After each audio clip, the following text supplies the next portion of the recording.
Ecorurality, terza edizione,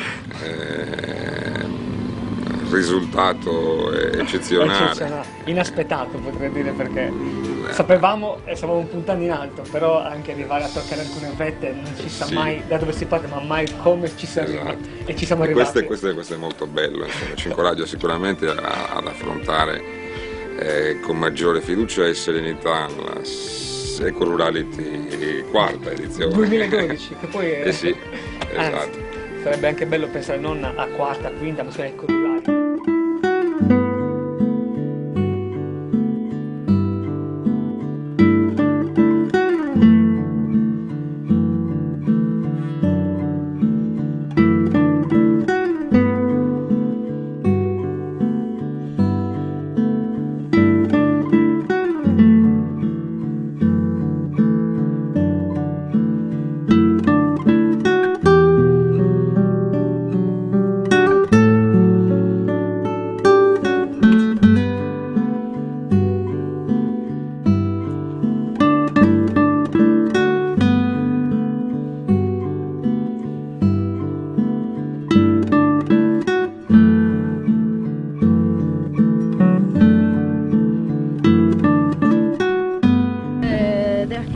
Found also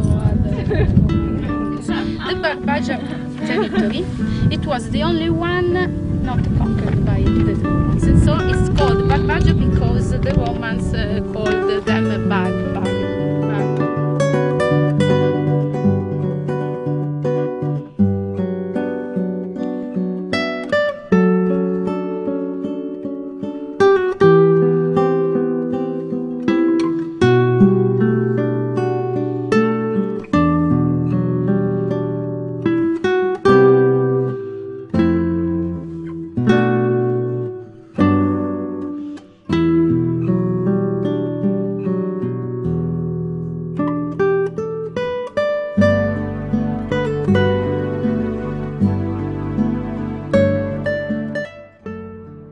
Finalmente ci avviciniamo al vero obiettivo, perché sin da subito io e l'amico Carlo abbiamo intravisto non un momento, uno spot, un flash, un'opportunità vera, perciò un qualcosa che finalmente siamo riusciti a radicare e che sicuramente già dall'anno prossimo, insomma, comincerà